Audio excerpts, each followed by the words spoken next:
and lovely to see everyone online. I'm seeing a huge number of attendees joining us.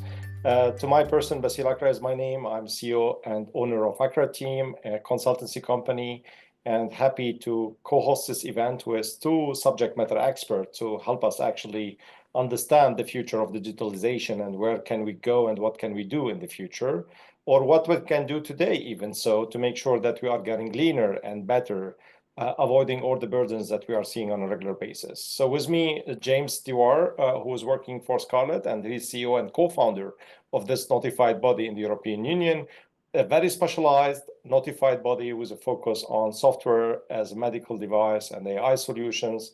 But you can learn more about Scarlet if you go to their website, visit their website, learn more about their services and abilities.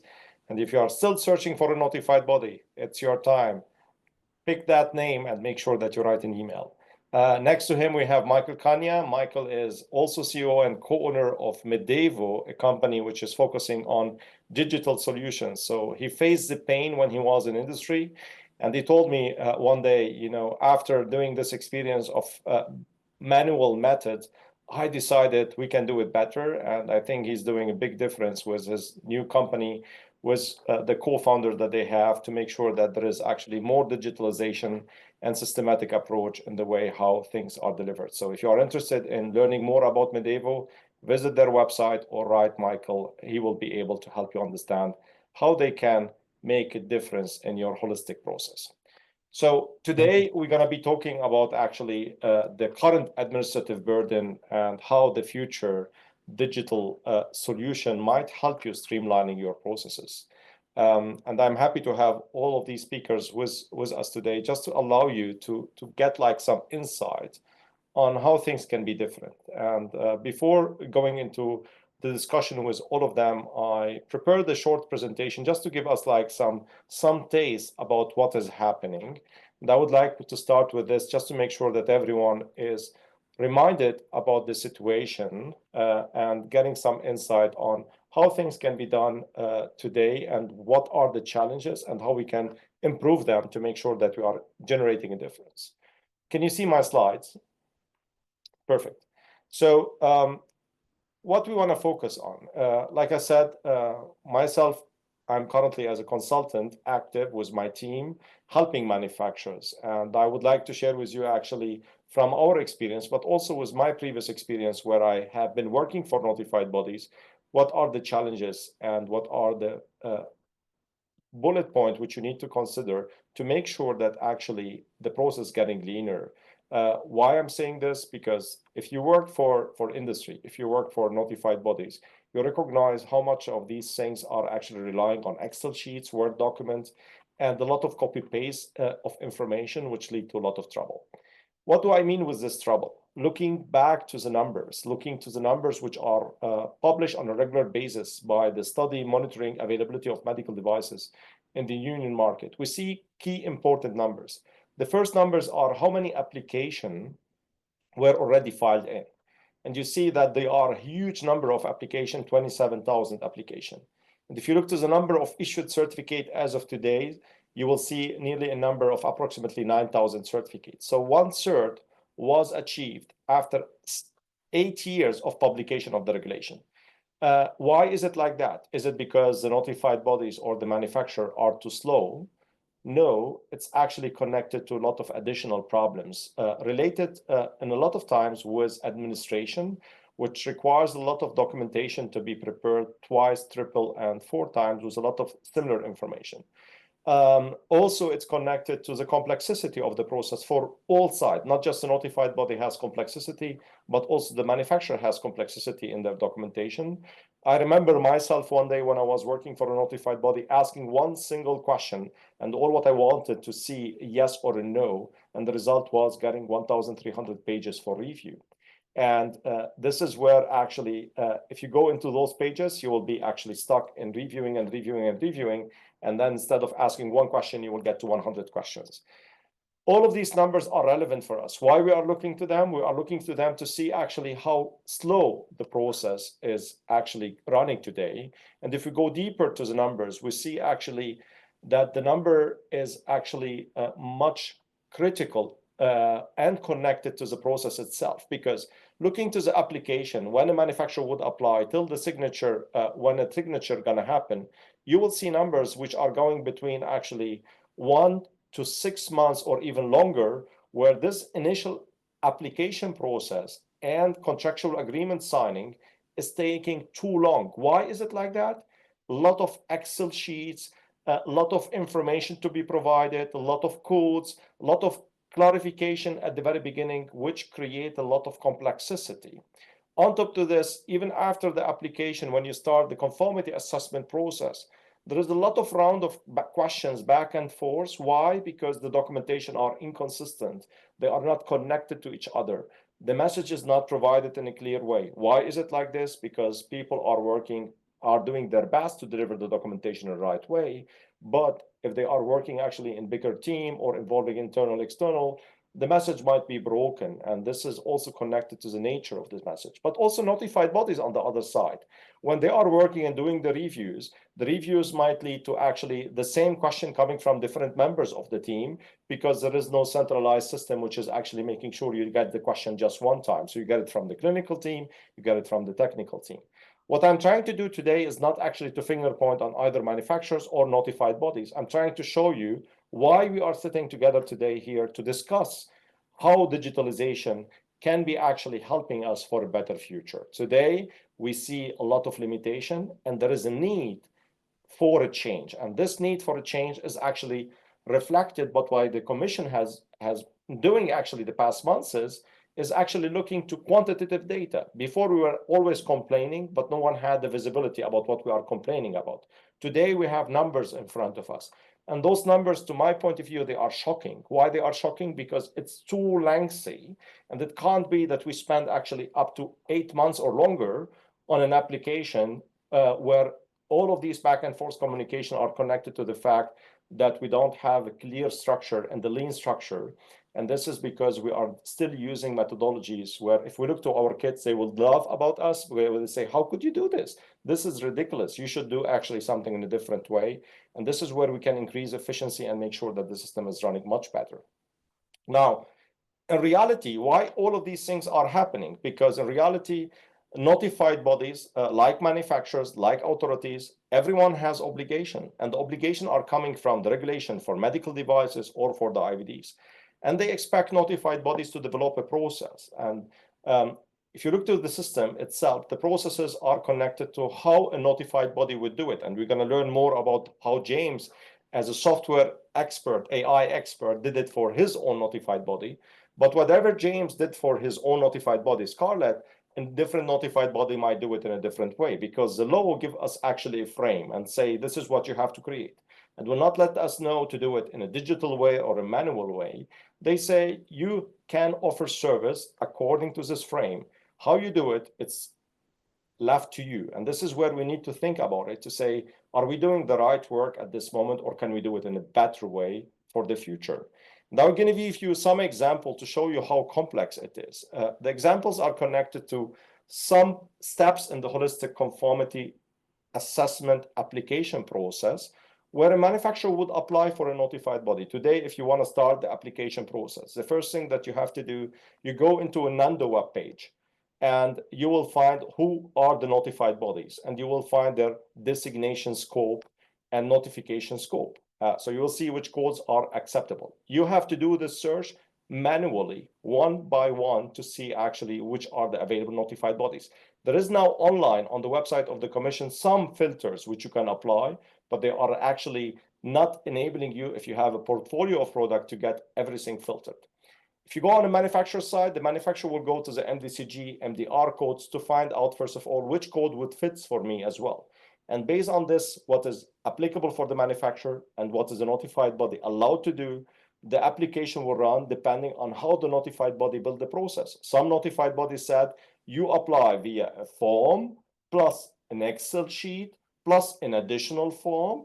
And some of them, they have a pre-application, application, and all of them, they are still dealing with a lot of actually manual solution. Now, some of them might be more advanced, some others less advanced. But what does it mean for us if we look to this? It means actually complexity, because you need to do multiple steps to achieve one simple target, applying, saying, I want to get my products CE marked one day under the European law. And this is actually critical and complex and lead to mistakes and delays which are unnecessary. If we go further, even in the holistic process, we see that notified bodies are required to whatever they're going to be working on, they have to write reports. I can tell you my story when I was at a notified body. When we were doing reports under the directive, we were expected to have a summary of what has been done. And majority of this summary was connected to what the manufacturer delivered to us. So we had to copy the intended purpose. We had to copy some of the information of the manufacturer to write in a report and say what we have done and why we concluded is acceptable. And the reports were short. They were actually 15 to 30 pages max. Today, with the medical device regulation or IVDR, the reports are getting longer and longer. Why? Because the authorities are pushing this in that direction. And if you look to the reports, if you read the report of a notified body for quality management or for technical documentation assessment, you will find actually the majority of this report is coming from your documentation.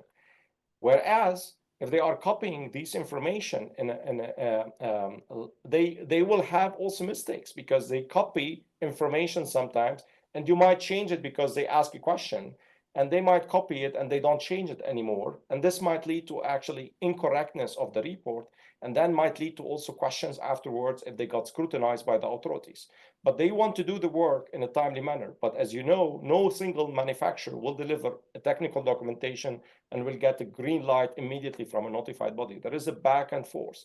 And this leads to a lot of actually challenges in getting a report consistent from the beginning to the end, because they are still using traditional methods and they are not actually using a connected digital system. So what I'm referring to is perhaps to have something digital where the manufacturer has a documentation, the notified body do the review, and then automatically you get a report which is actually consistent and referring to the right section of the manufacturer.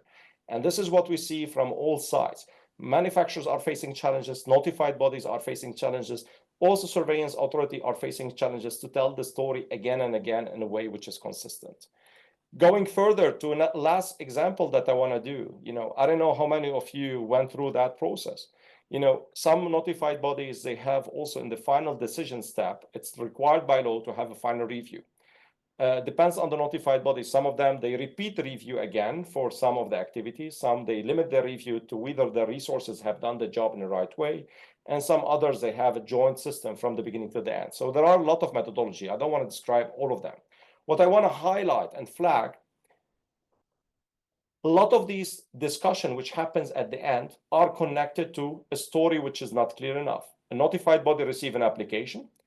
They review the documentation in line with that application, but during that review, recognize they have to adopt an intended purpose or whatever. So they expect that from the manufacturer, and the manufacturer would do it. And at the end of the review process, the final certification decision maker, they're going to be reviewing what has been applied for, what has been assessed, and what is recommended for certification. And this point at the end, for some notified body, takes between 3 to 6 months, because there is an internal discussion. Did you assess actually all the devices? Did you miss one of them? Did you lost one of the intended purpose in your holistic assessment process because you don't have a system which is making sure what is applied for is always part of the assessment? And this leads to a lot of actually unnecessary challenges at the end. And the notified body might say at the end, oh, we're going to give you an approval, but for this intended purpose, we have to redo the work, or for that device, we didn't consider it from the beginning because it wasn't clear that we should confirm on that. Or even much more critical, we don't believe that that device is actually a medical device because at the beginning we thought it is, but during the assessment, it seems to be different.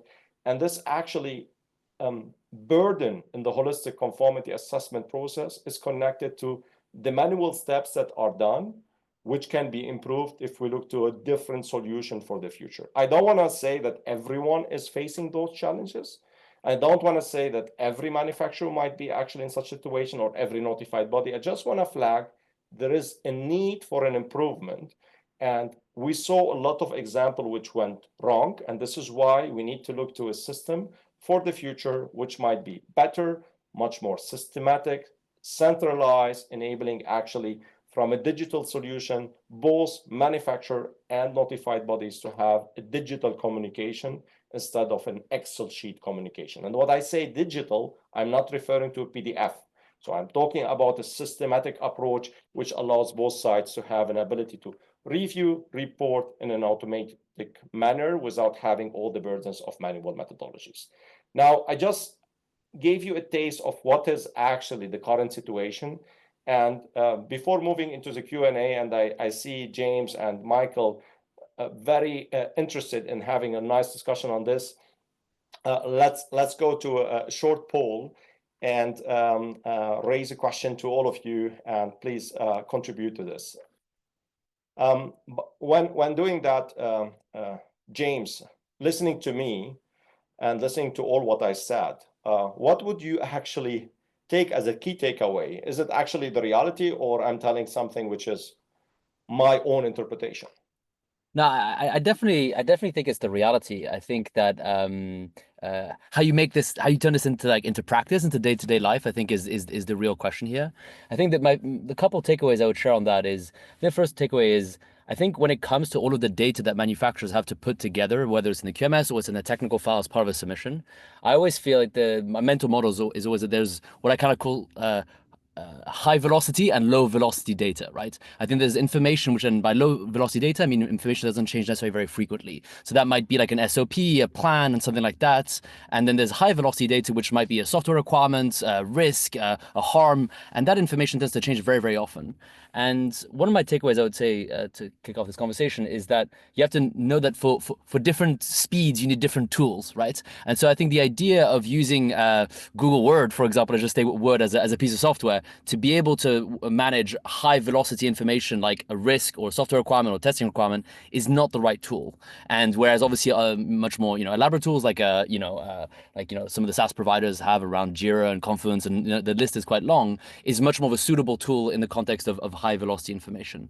And so I think one of the takeaways I'd share is that it's helpful to identify what information needs to be stored in what format, because in sometimes low velocity information like an SOP, if it's just in a PDF, as much as we talked about not liking PDFs, it actually doesn't matter nearly as much as high velocity in information in our experience. And I think the other thing I would say about another takeaway about digitalization is I think that if we want it to happen in practice, and we do it at Scarlet, but we want it to be more broad in the notified body market, I think that we have to let notified bodies compete about it, rather than it being something that goes through working groups that are centralized through the Commission and through NBCG and so on, because it's just going to take too long. And I don't necessarily think that manufacturers have the luxury of that time.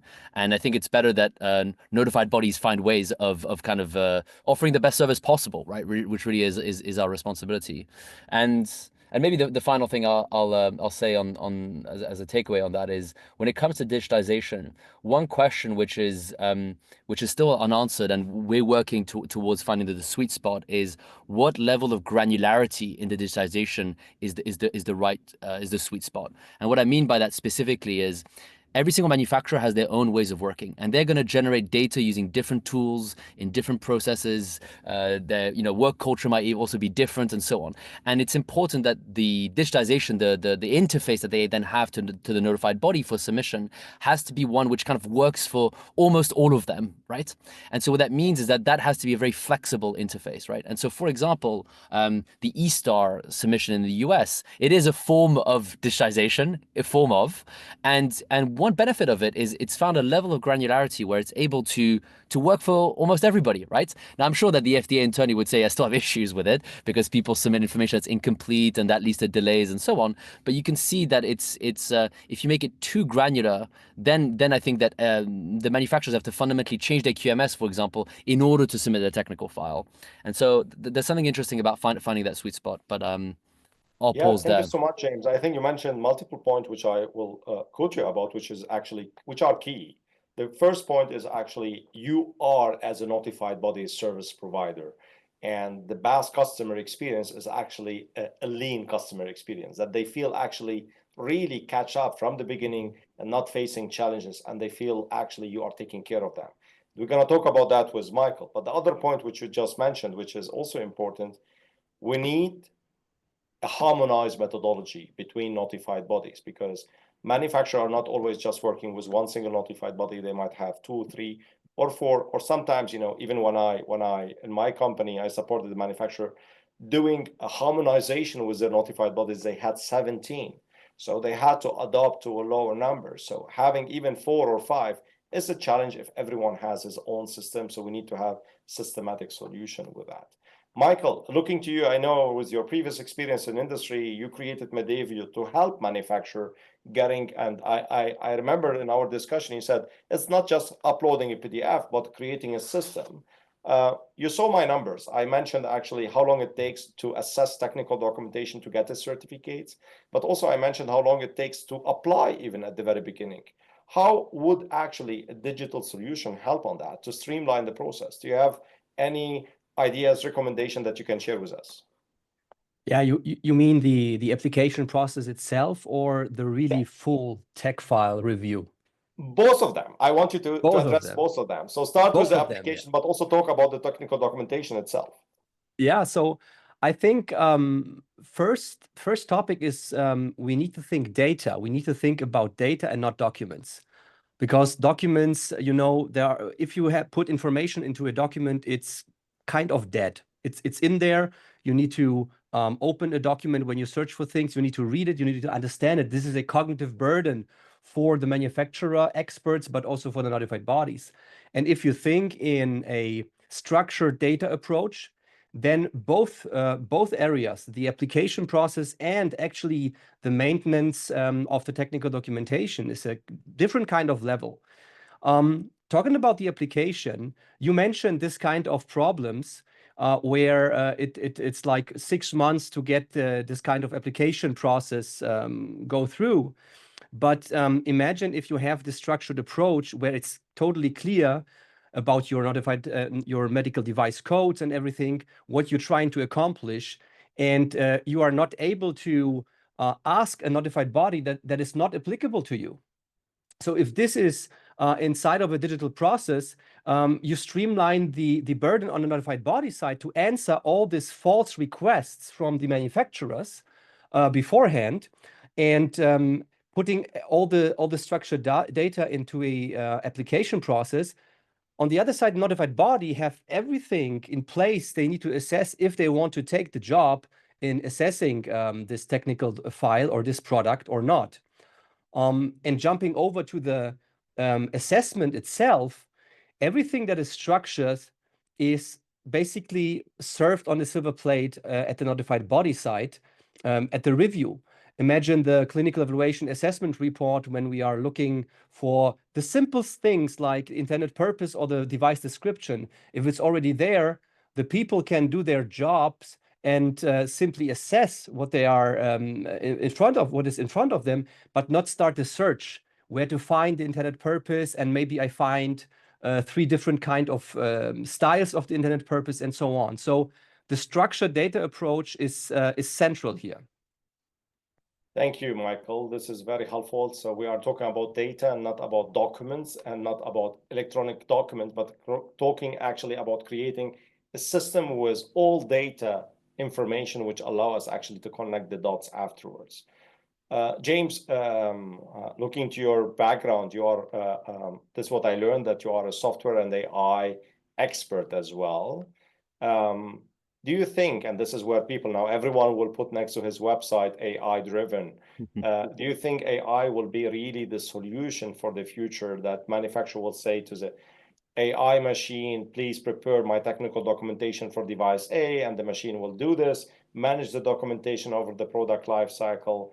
And then if so, what are the issues and limitations from a compliance point of view that you expect as an independent, impartial, notified body?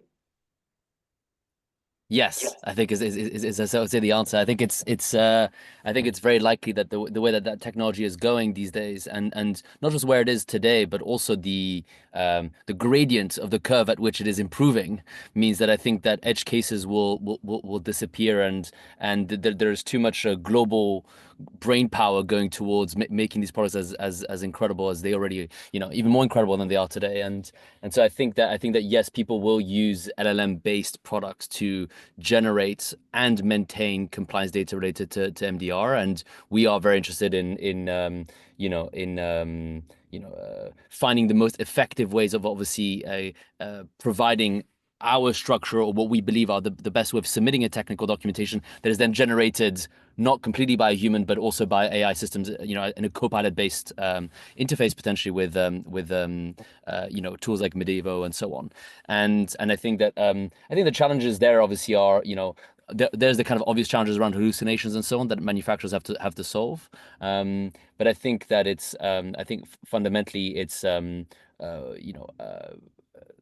the more specific the use cases are, the better it gets, right? So I think that like generally these models, if you give it very broad general prompts and you ask it to generate a technical file, I guess it could do it tomorrow, but it'll be full of errors, right? And I'm sure Mike will have a lot more direct experience with that part of that side of the fence, if you see what I mean, than I have. But I think that the challenge there is making sure that the use cases are as narrow as possible, and you can create many specific use cases. I think is what's going to generate far higher quality technical data as part of a submission than very broad ones, which I think are likely to be low quality. Thank you so much, James. Looking to what we just actually discussed, Michael, so far, what would be actually your recommendation from a practical strategy for implementing a living quality management system, living documentation that reduce actually the administrative overhead, but still are actually meeting the requirement? What is, from your view, actually what should be considered from the beginning? Yeah, this is a good one, because spoiler, if you decide today to start with the digital documentation, it's not going to happen tomorrow or next week. So there are so many areas, and also like James talked about the granularity. So is it on risk level? Is it on what kind of level do you tackle? But the last 7 years, as we are doing this stuff, it was clear to us now that if you are at the very beginning of your journey and you want to start this digitalization journey in your company, there are two good approaches how to structure that, because you will not have a big bang implementation. It doesn't make sense. And the first approach is that you identify what is generating the most value for your company when you're looking at your processes. This is sometimes a little bit harder. So that's why the second approach, which I really like, is you are looking in your department and you are asking you the question, what is my biggest pain? Where do I have my biggest pain? And this might lead you to a very valuable process start to begin with. So either it's maybe the way how you are managing your standards in your company. Maybe this is a pain, or inconsistency between clinical PMS and your technical documentation. So you need to ask this question, and this might lead to that first touching point to start your journey. But it needs to be, and this is a very important recommendation, it needs to be iterative. So you need to start, define a scope for a specific amount of time, maybe 3 months or so, and then learn, adapt, and then move on. Do not plan for a 1 year or 2 year implementation of such a system or such a project, because it will cost you a lot of time without the learnings in the loop. Thank you so much, Michael. This is very useful and helpful recommendation for everyone who's listening to us. It makes sense that you have really a stepwise approach. Don't jump, and always measure the improvement that you're doing, and don't expect the system that will be delivering immediate result. It will take time till you see actually the output. James, is it reality today? Are you seeing this as a notified bodies that manufacturer are digitalizing, and where, or yourself as well as a notified body, that you are applying digital method, and how they can actually support you reducing the amount of resources that are like an overkill for a company from an administrative point of view, because they are actually allowing you to use your resources more efficiently? Yeah, I mean, on the side of our customers, yeah, I mean, all of them are using digital solutions in order to submit, whether it's the QMS or technical file information to us. How many of them have used LLMs to generate that information? I don't know actually. I think that there might be a couple use cases, but all of them are using a lot of the kind of tools like EQMS providers and Confluence and Jira and all these kinds of different setups that are popular in the industry to be able to build and manage their compliance data. I think the challenge that's interesting in digitization is also this idea that there is this whole universe that the manufacturer has, this whole hub of all these different tools. Some of them, like a Ketrix will pull that information from different places and collate that information. But eventually there's always a moment where that manufacturer wants to put it together into a release, a snapshot, right? Where they're saying, here's this kind of holistic view. It is my technical file. It is my QMS. And then to then send it over to the notified body. And from our perspective, we need to know when there is a specific snapshot, a line in the sand, if you will, where, because obviously that's the moment that the manufacturer says, I am compliant to MDR and I am formally requesting that you do the conformity assessment, right? And so what that means is there's still this need, even in digital world, to be able to draw that line and say, here's this holistic set of data or data and documents, like where the combination may be, and for somebody to assess. And so definitely our manufacturers are using those tools, and at times we've even asked, some of our customers have asked to, to build integrations to be able to provide data to us programmatically rather than manually. To your second part of your question around, are we developing digitization tools? I mean, what I would say is that I think close to half the headcount of the company is product and engineering, and so these are people not in conformity assessment roles, but these are individuals in the team, designers, product managers, software engineers who are specifically focused on building tools, software tools, to help really in broadly three areas. One is this area which is helping manufacturers submit information to us. So they might prepare it with tools like Medevo and so on, but eventually they have to give it to us, and we want to be able to give feedback such as, your implication is incomplete, or this information is missing, this file is missing, and things like that, so that we can, again, to your point around application review, make that as fast as possible. The second area where we're building tools, obviously, is we have, as you described in your presentation, as a notified body, we have a lot of processes, right? And so we need to operate quickly internally, and so we have our own QMS as well, and so obviously we build a lot of tools to be able to manage our own internal compliance, and then and those are all built in house and are custom built.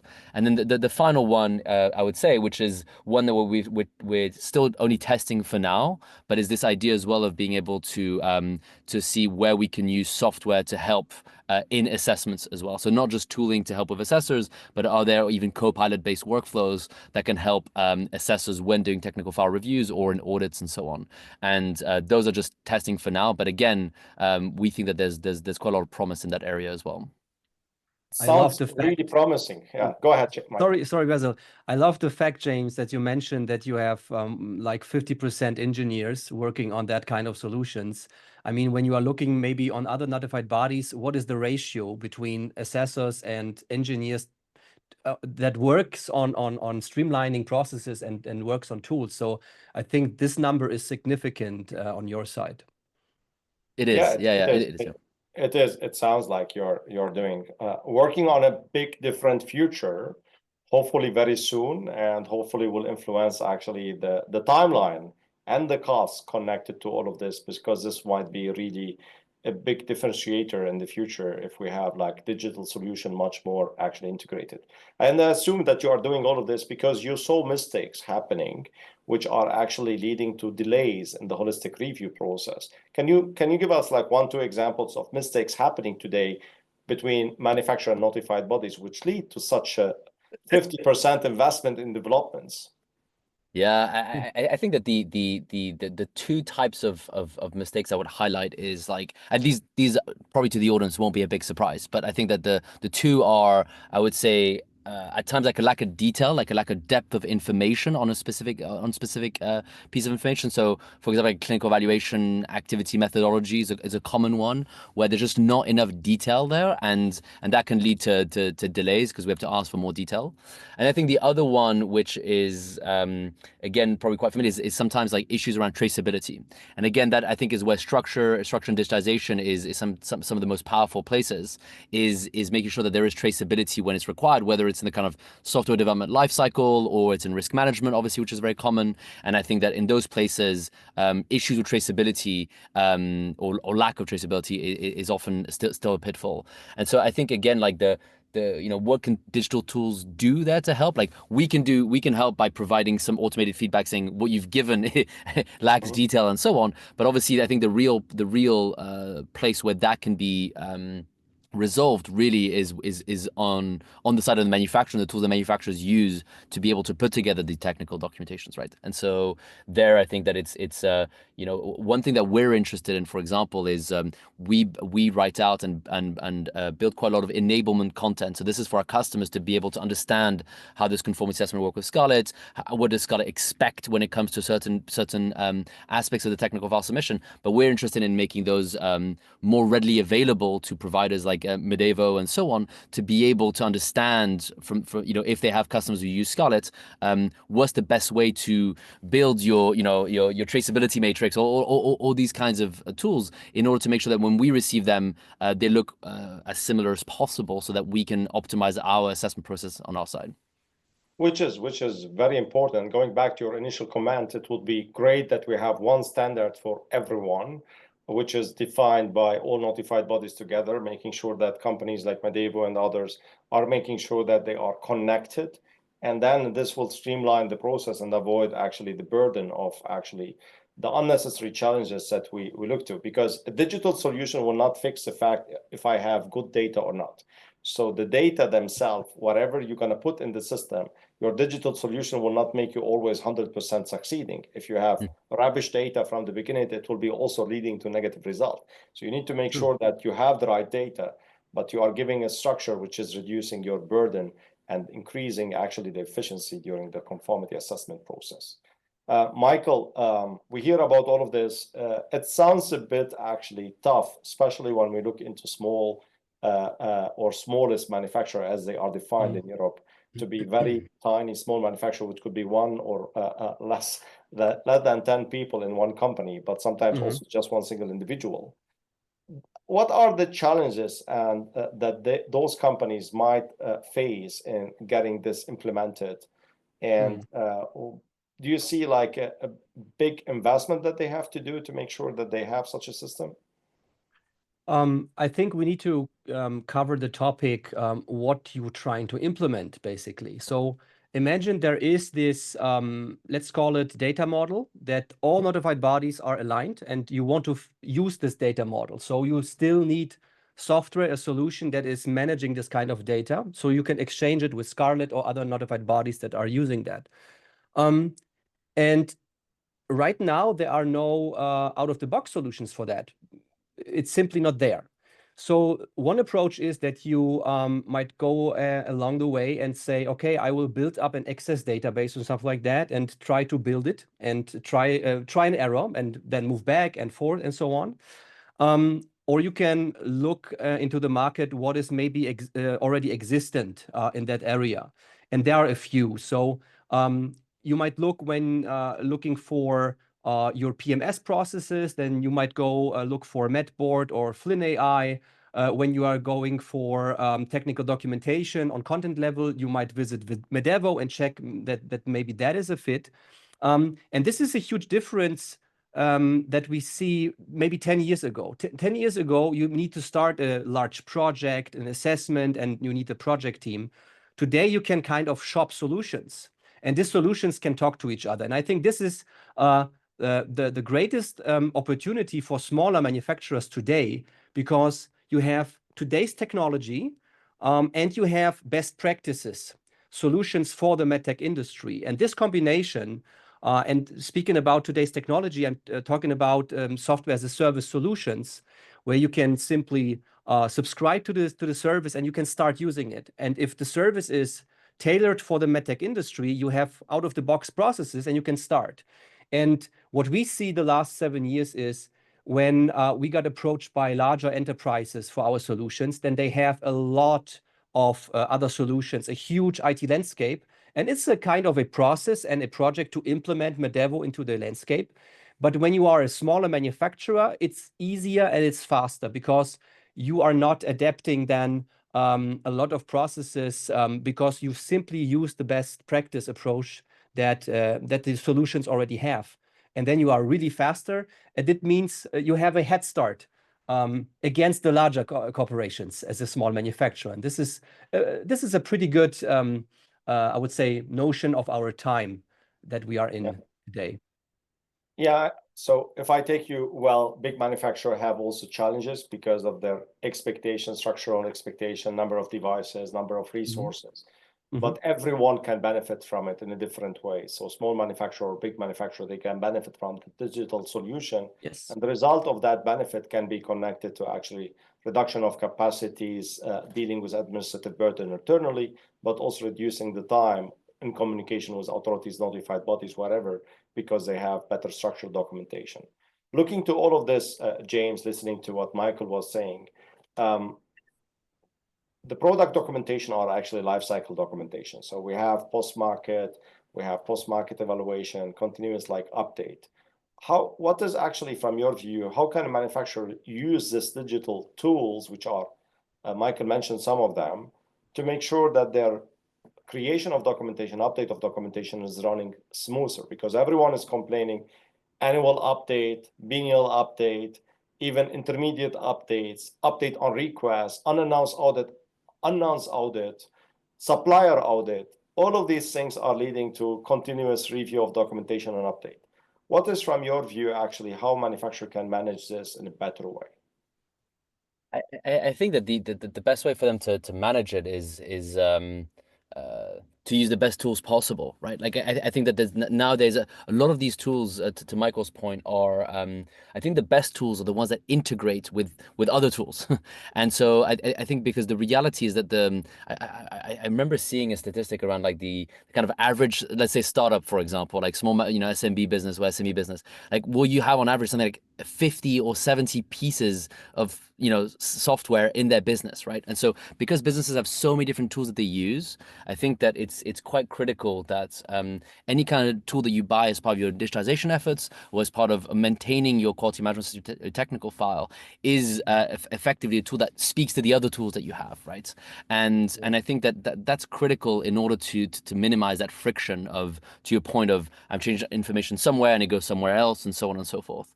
And so I think that's a critical element. And I think another critical element, again, is to my point at the beginning about this like high and low velocity point is, I think your point, Basil, around information that changes when you make changes, that changes often, falls in this kind of high velocity category, right? And I think that's the information. It is critical to remove the micro friction of that information being in not updating automatically or not being notified at the very least that you need to go and change that information.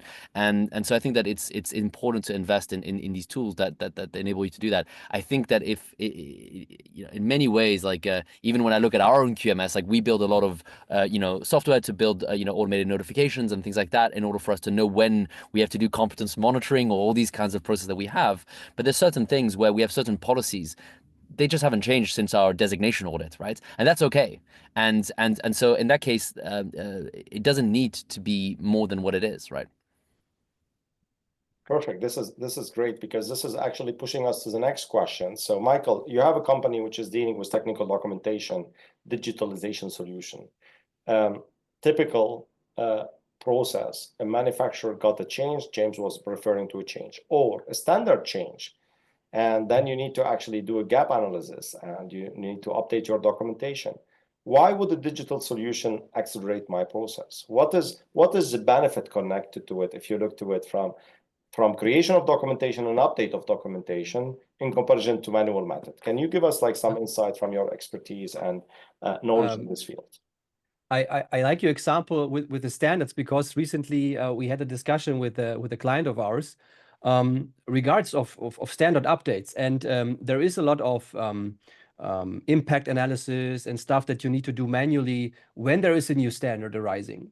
So imagine if you have a new standard, it's not like, okay, I have a standard and I need to implement it here in my technical documentation. The reality is it's one standard update versus 100 documents.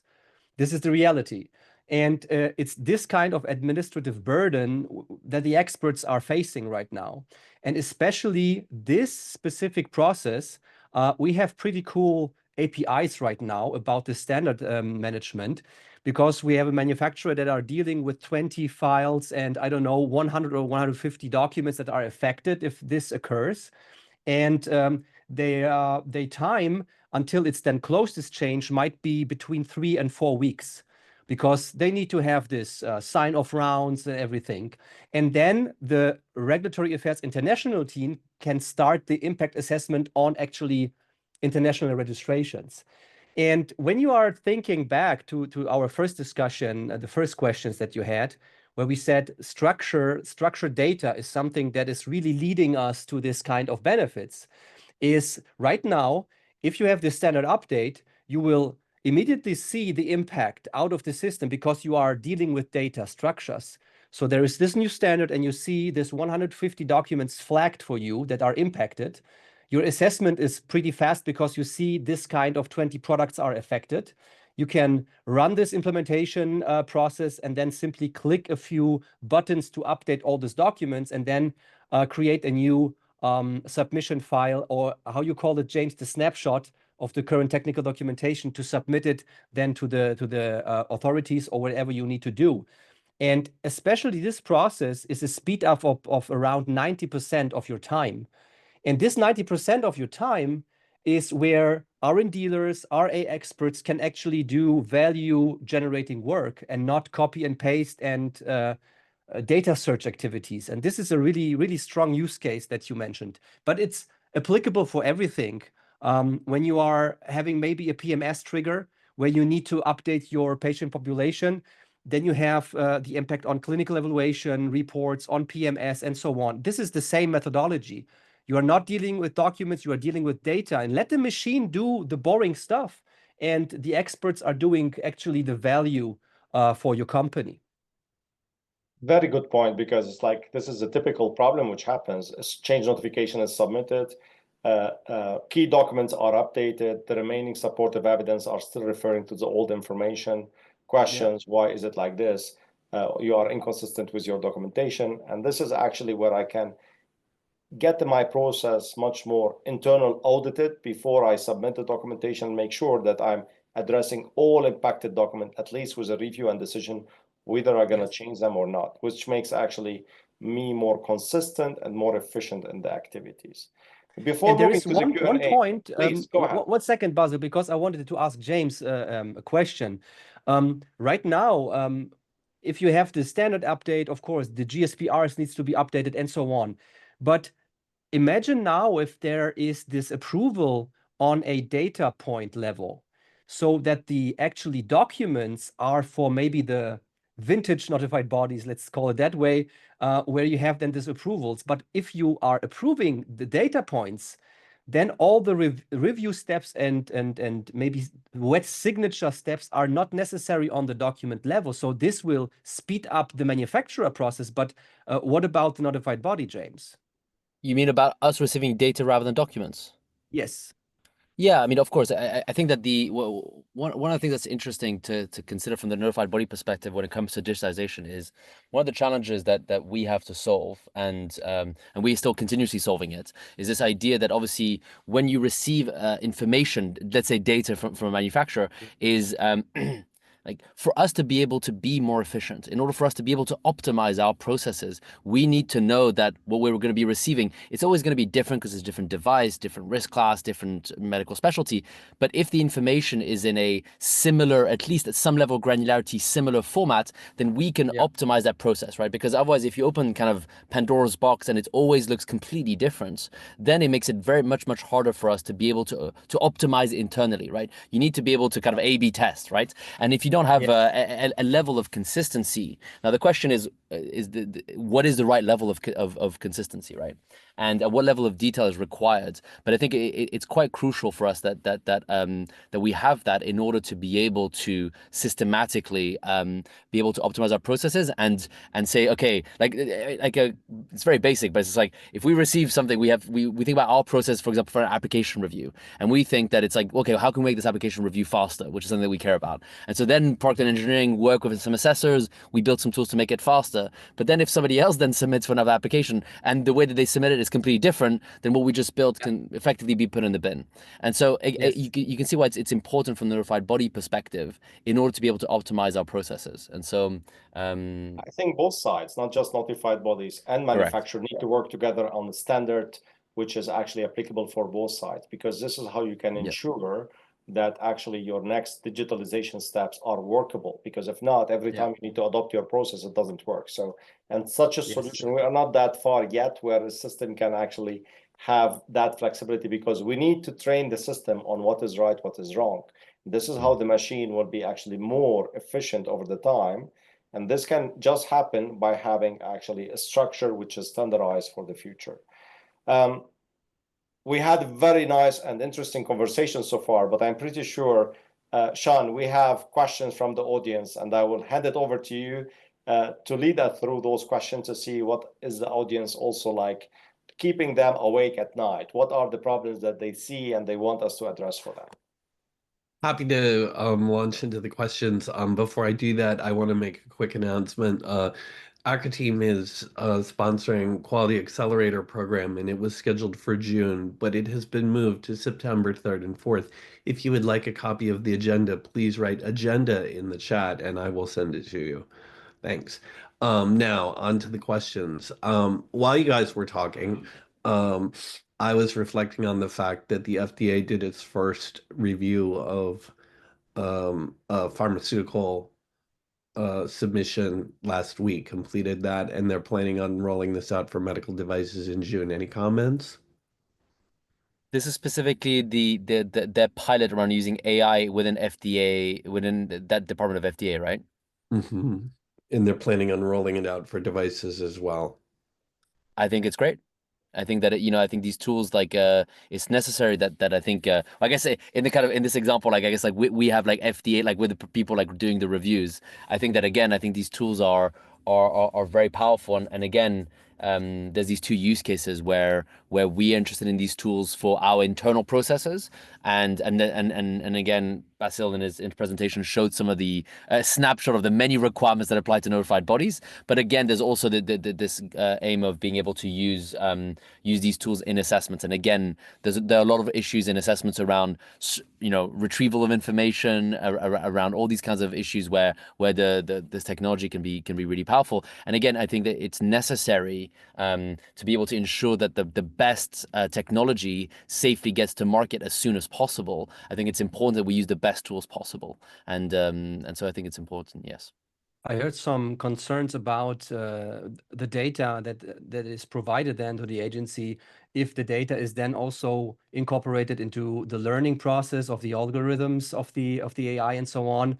I raised the idea about bias options that are maybe there when fed with this data, so that the AI is then maybe biased and leaning towards to one decision making. But I think that this is a good approach, and we will see the outcomes, and I'm really looking forward to the outcomes. I think if we are like scared and we don't try, we will never be able to learn about the mistakes and the benefits connected to such a system. Therefore, we need to try it, we need to test it, and it's still young. I would say it's comparable to the 90s when the PC started to get more involved and developed. And this is where we are. But we need to make sure that the AI is getting an opportunity to learn with us. This is why we need to build the structure for it to make sure that we are able to use it efficiently.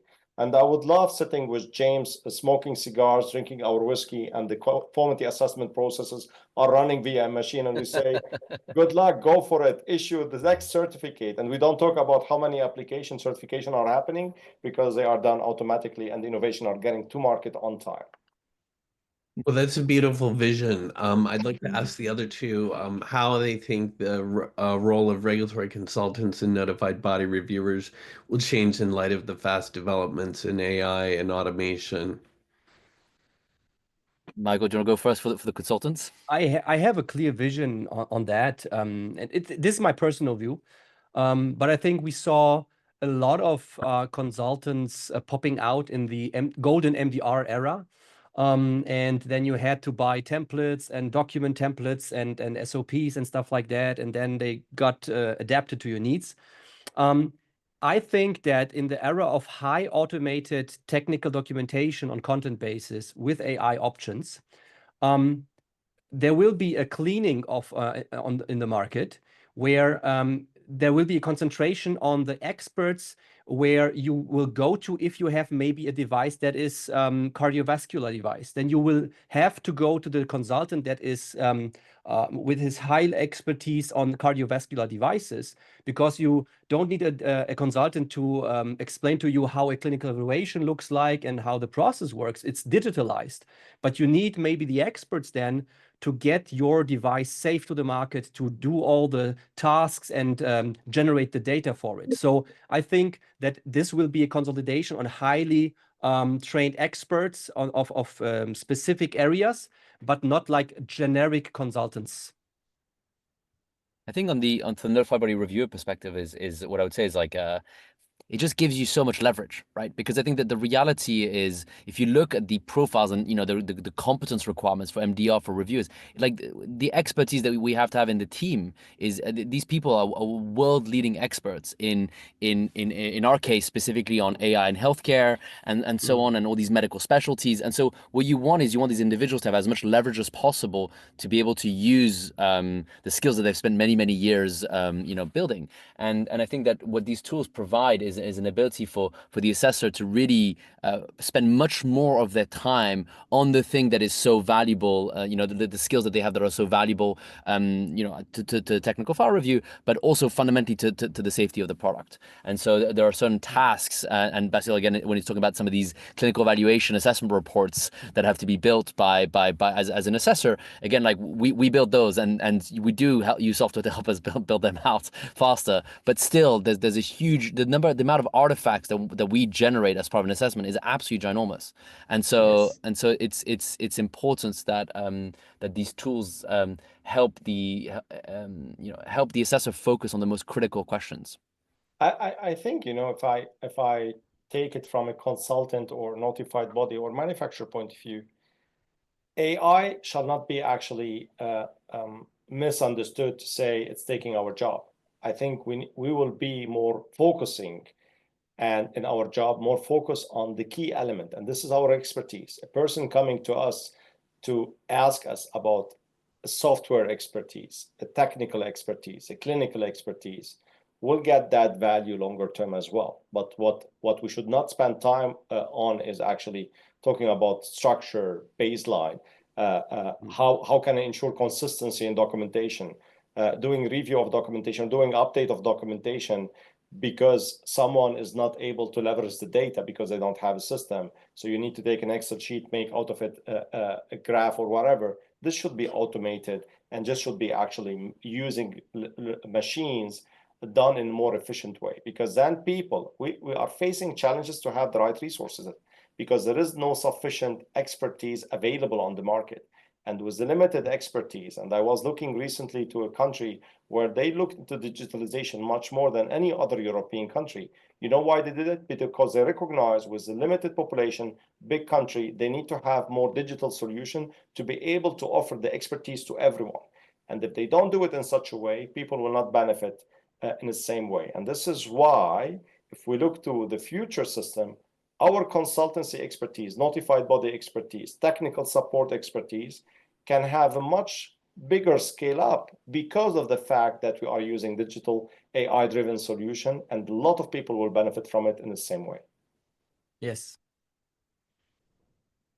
We only have a moment left, so I'd like to give you gentlemen the opportunity to make any closing remarks and say goodbye to the audience. I remind everybody to please participate in the survey. Thank you, Sean. So James, please. Closing remarks. I don't know. Yeah, I mean, obviously, like we at Scarlet, we're a notified body, but we're also fundamentally a technology company, and again, that we've invested massively since the beginning in having digitalization of all the aspects of conformity assessment, and we think it's critical to be able to do fast and safe assessments. So far, that I think that's also yielding fruit. If I'm honest, in our case, like we've done all of our assessments have been done in less than 6 months from application accepted to certificate. And that includes like class 3 products.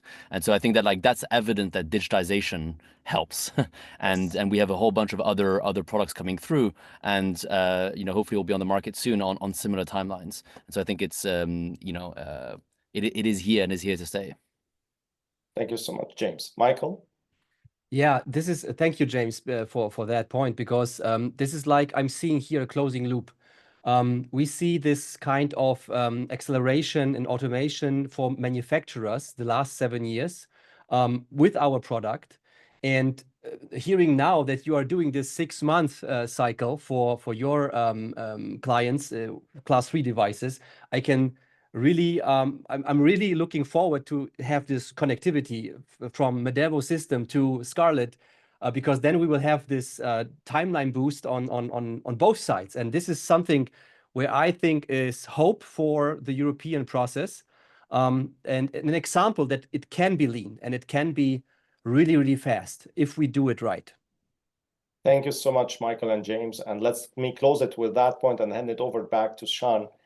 Digitalization helps. This is what James said, and this is what we need to keep in mind. We should use digitalization as a support and do not fight against digitalization, because without it, we will not survive. Thank you so much, Sean, for hosting us and making sure that we have this nice conversation. Thank you for everyone who attended online. And if you feel we teach you something or we gave you something which is relevant, keep in touch, follow us on LinkedIn, write us an email, and we are happy to work with you on digitalization for the future, because this is how we can make a difference.